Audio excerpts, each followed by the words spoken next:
ओम नमो बृहस्पति देवाय। नमस्कार, देवभूमि चैनल में आपका स्वागत है। आइए बृहस्पतिवार व्रत कथा आरंभ करते हैं। भारतवर्ष में एक प्रतापी और दानी राजा राज्य करता था। वह नित्य गरीबों और ब्राह्मणों की सहायता किया करता था। बहुत अधिक दानवीर था। यह बात उसकी रानी को अच्छी नहीं लगती थी। वह ना ही गरीबों को दान देती, ना ही भगवान का पूजन करती थी और राजा को भी दान देने से मना किया करती थी। एक दिन राजा शिकार खेलने वन को गए हुए थे तो रानी महल में अकेली थी। उसी समय बृहस्पति देव साधु वेश में राजा के महल में भिक्षा के लिए गए और भिक्षा मांगी। रानी ने भिक्षा देने से इनकार कर दिया और कहा, हे साधु महाराज, मैं तो दान पुण्य से तंग आ गई हूँ। मेरा पति सारा धन लुटाते रहता है। मेरी इच्छा है कि हमारा सारा धन नष्ट हो जाए, फिर ना रहेगा बांस, ना बजेगी बांसुरी। साधु ने कहा, देवी तुम तो बड़ी विचित्र हो। धन संतान तो सभी चाहते हैं, पुत्र और लक्ष्मी तो पापी के घर भी होना चाहिए। यदि तुम्हारे पास अधिक है तो भूखों को भोजन दो, प्यासों के लिए प्याऊ बनवाओ, मुसाफिरों के लिए धर्मशालाएं खुलवाओ। जो निर्धन अपनी कुमारी कन्याओं का विवाह नहीं कर पाते उनका विवाह करो। ऐसे कई काम हैं जिनके करने से तुम्हारा यश बढ़ेगा और परलोक सुधरेगा। परंतु रानी पर उपदेश का कोई प्रभाव न पड़ा। वह बोली, महाराज आप मुझे कुछ न समझाएं। मैं ऐसा धन नहीं चाहती जो हर जगह बांटती फिरूं। मुझसे ये सब नहीं होता। साधु ने उत्तर दिया, यदि तुम्हारी ऐसी इच्छा है तो तथास्तु। तुम ऐसा करना कि बृहस्पतिवार को घर लीपकर पीली मिट्टी से सिर धोना। राजा को बोलना नाई के जाके नाई से हजामत बनवाए और अपने कपड़े धोबी से धुलवाना। ऐसा करने से आपका सारा धन नष्ट हो जाएगा। इतना कहकर वह साधु महाराज वहाँ से आलोप हो गए। साधु के अनुसार कई बातों को पूरा करते हुए रानी को केवल 3 बृहस्पतिवार ही बीते थे कि उसकी समस्त धन संपत्ति नष्ट हो गई। भोजन के लिए राजा का परिवार तरसने लगा। तब एक दिन राजा ने रानी से बोला कि हे रानी, तुम यहीं रहो, मैं दूसरे देश को जाता हूँ, क्योंकि यहाँ पर सभी लोग मुझे जानते हैं, इसीलिए मैं कोई छोटा कार्य नहीं कर सकता। ऐसा कहकर राजा परदेश चला गया। वहाँ वह जंगल में लकड़ी काटता लाता और शहर में बेचता।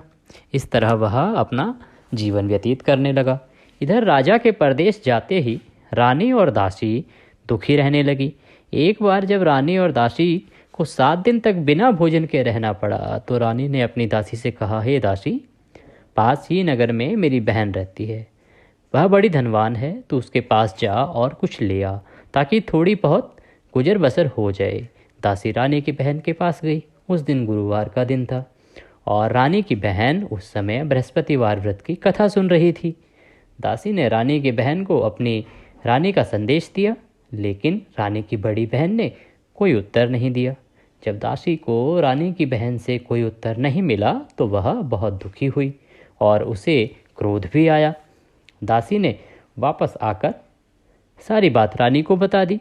सुनकर रानी ने अपने भाग्य को कोसा। उधर रानी की बहन ने सोचा कि मेरी बहन की दासी आई थी, परंतु मैं उससे कुछ बात नहीं कर पाई।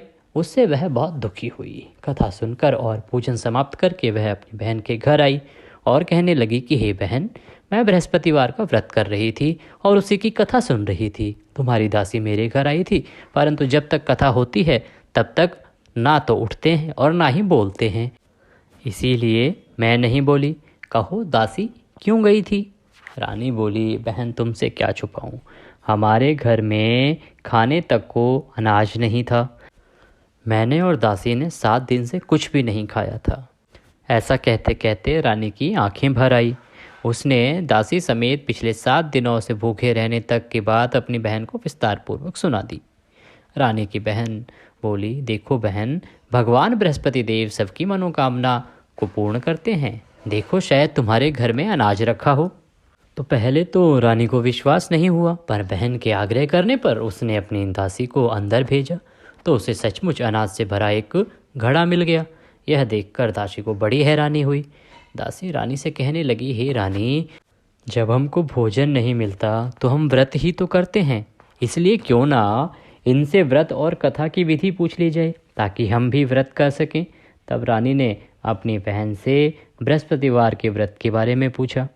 उसकी बहन ने बताया, बृहस्पतिवार के व्रत में चने की दाल और मुनक्का से विष्णु भगवान का केले की जड़ में पूजन करें तथा दीपक जलाएं, व्रत कथा सुने और पीला भोजन ही करें। इससे बृहस्पति देव प्रसन्न होते हैं। व्रत और पूजन विधि बताकर रानी की बहन अपने घर को लौट गई। 7 दिन बाद जब गुरुवार आया तो रानी और दासी ने व्रत रखा। गुड़साल में जाकर चना और गुड़ ले आई, फिर उससे केले की जड़ में विष्णु भगवान का पूजन किया। अब पीला भोजन कहाँ से आए, यह विचार करने लगी। इस बात को लेकर दोनों बहुत दुखी थी। चूंकि उन्होंने व्रत रखा था इसलिए बृहस्पति देव उनसे प्रसन्न थे। इसीलिए वे साधारण व्यक्ति का रूप धारण कर 2 थालों में सुंदर पीला भोजन दासी को दे गए। भोजन पाकर दासी प्रसन्न हुई और फिर रानी के साथ मिलकर भोजन ग्रहण किया। उसके बाद वे सभी गुरुवार को व्रत और पूजन करने लगी। बृहस्पति भगवान की कृपा से उनके पास फिर से धन संपत्ति आ गई, परंतु रानी फिर से पहले की तरह आलस्य करने लगी।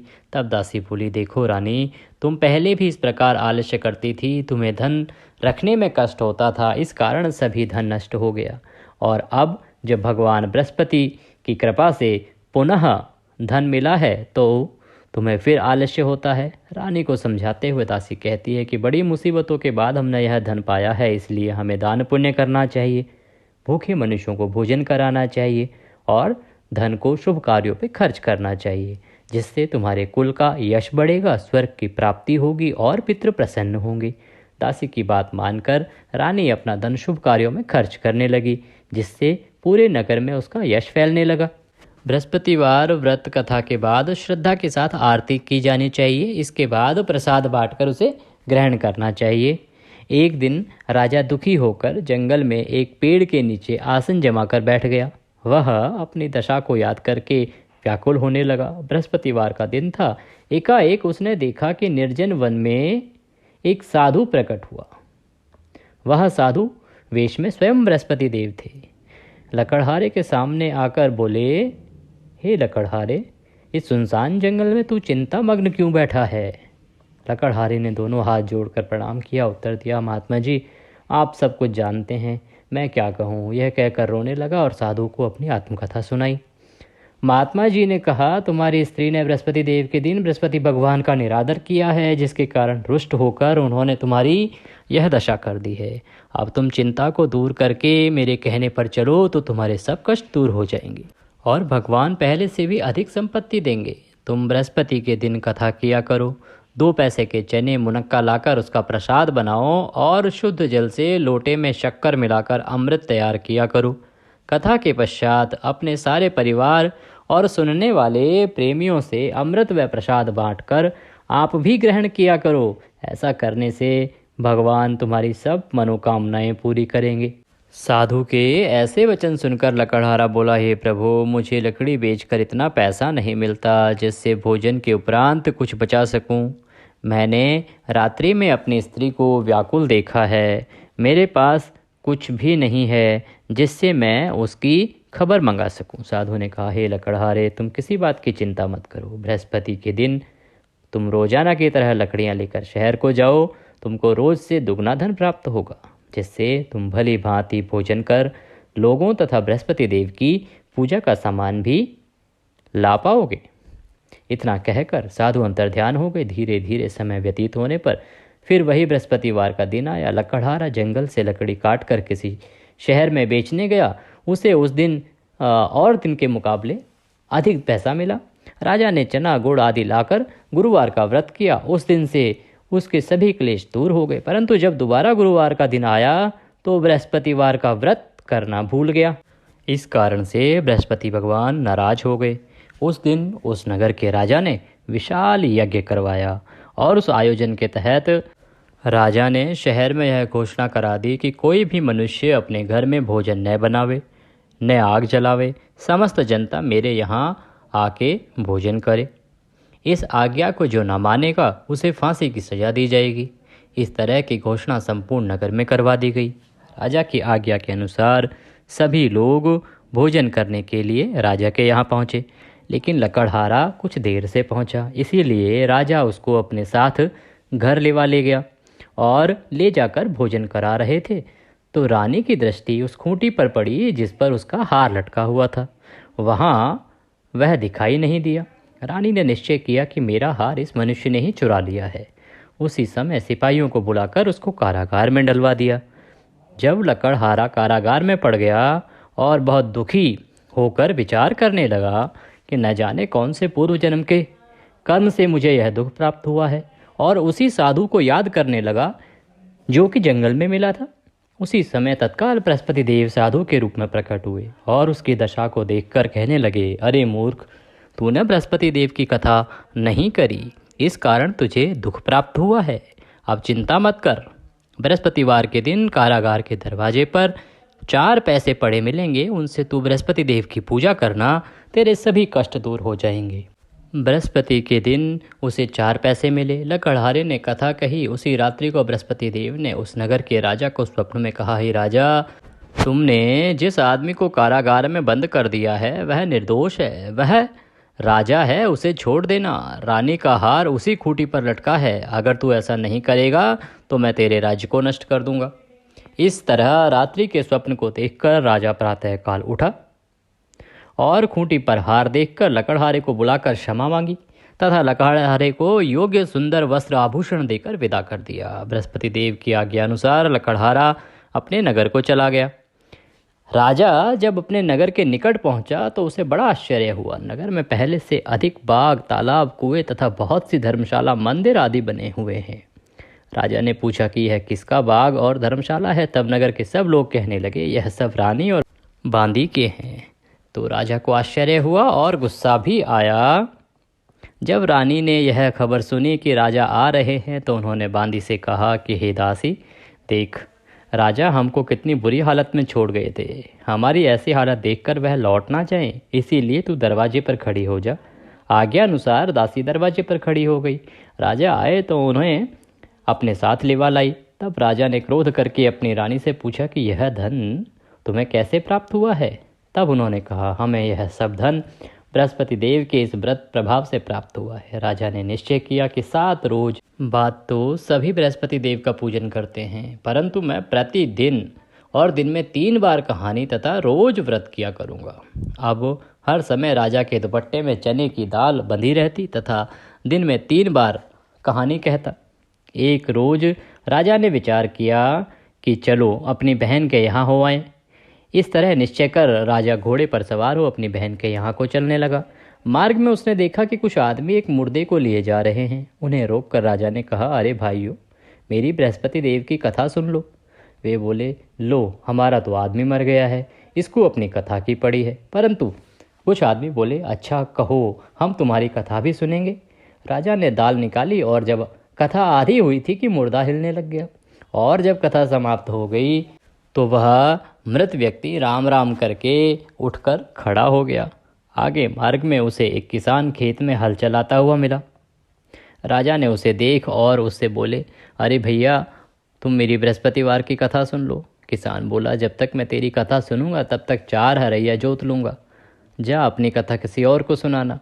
इस तरह राजा आगे चलने लगा। राजा के हटते ही बैल पछाड़ खाकर गिर गए तथा किसान के पेट में बड़ी जोर का दर्द होने लगा। उस समय उसकी माँ रोटी लेकर आई। उसने जब यह देखा तो अपने पुत्र से सब हाल पूछा और बेटे ने सभी हाल कह दिया। तो बुढ़िया दौड़ी दौड़ी उस घुड़सवार के पास गई और उससे बोली कि मैं तेरी कथा सुनूंगी, तू अपनी कथा मेरे खेत पर चलकर कहना। राजा ने बुढ़िया के खेत पे जाकर कथा कही, जिसके सुनते ही वह बैल उठकर खड़े हुए तथा किसान के पेट का दर्द भी बंद हो गया। राजा अपनी बहन के घर पहुंचा। बहन ने भाई की खूब मेहमानी की। दूसरे रोज प्रातःकाल राजा जगा तो वह देखने लगा कि सब लोग भोजन कर रहे हैं। राजा ने अपनी बहन से कहा, ऐसा कोई मनुष्य है जिसने भोजन नहीं किया हो? मेरी बृहस्पतिवार की कथा सुन ले। बहन बोली, हे भैया, यह देश ऐसा ही है, पहले यहाँ लोग भोजन करते हैं, बाद में अन्य काम करते हैं। अगर कोई पड़ोस में हो तो देखाऊं।